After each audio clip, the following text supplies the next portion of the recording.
जय जगन्नाथ। आजिर पाणीपाग स्वागत। वर्तमान बड़ खबर। राज्य में आउ 2 दिन प्रबल अति प्रबल वर्षा हेब। लघुचाप जनित लगाण वर्षा जो देशर विभिन्न जिले में बन्या परिस्थिति लगी रही। आसंता 23 तारिख में एक घूर्णिबलय सृष्टि हेब। ता प्रभाव में राज्य में प्रबल वर्षा हेबाकु नहीं पाणीपाग विशेषज्ञ आईएमडी सतर्क सूचना देइछंती। ता पूर्व देश विदेशर नुआ नुआ ताजा खबर जानापी आम ए वीडियो को लाइक करने सहित सब्सक्राइब करी पाखरे थिबा बेल आइकन को बजाय रखंतु। चलंतु आउ डेरी न करी खबर उपरे नजर पकईबा। वर्तमान बड़ खबर। संभाव्य बात्या को नहीं सरकार पक्षर जोरदार प्रस्तुति आरंभ होईछि। बात्या पाई सरकारी कर्मचारी छुट्टी बातिल होईछि। उपकूलवर्ती जिला सह गजपति जिला को सतर्क रहिबा को निर्देश देछि आंचलिक पाणीपाग केन्द्र। संभाव्य बात्या को नहीं आज अपराह्न 4टारे बसुची उच्चस्तरीय बैठक। अपराह्न बैठक में 7 जिलार जिलापाल बैठक में सामिल हेबे। स्वतंत्र रिलीफ कमिशनर दायित्व रे थिबा सत्यव्रत साहू को अध्यक्ष रे बैठक बसिबो।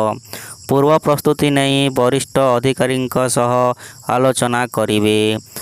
बात्या आसिले उद्धार कार्य को किपरि त्वरान्वित कराजिबो, ग्राउंड जीरो रे किभली लोकंकु सतर्क कराजिबो से नहीं आलोचना हेबो। तेबे पश्चिम केंद्रीय बंगोपसागर रे बात्या संभावना रही। ए नहीं ट्वीट करी आंचलिक पाणीपाग केन्द्र सूचना देछि।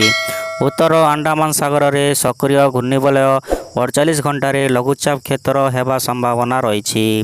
वर्तमान समय पश्चिम और उत्तर पश्चिम दिगरे गति करिबो बोली आंचलिक पाणीपाग पक्षरु सूचना मिली। 22 तारिख में केवल केंद्रीय बंगोपसागर रे यह अपपातर रूप नहीं पारे।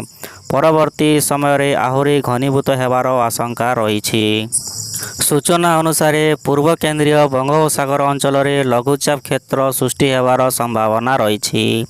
यह पार्श्ववर्ती अंचल में पश्चिम उत्तर पश्चिम दिगरे गति करने सह 22 तारिख बेलू केंद्रीय बंगोपसागर अंचल में एक अपपात परिणत हेबार संभावना रही। परवर्ती समय आहुरी घनीभूत होई पश्चिम केंद्रीय बंगोपसागर अंचल में एक बात्या रूप नेब बोली संभावना रही। वीडियो भल लगी वीडियो को लाइक करने सहित सब्सक्राइब करी पाखरे थिबा बेल आइकन को बजाय रखंतु। एमिति देश विदेशर नुआ नुआ ताजा खबर अपलोड कले आपणक पाखक प्रथमे पहुँची। वीडियो को शेष पर्यंत देखि धन्यवाद।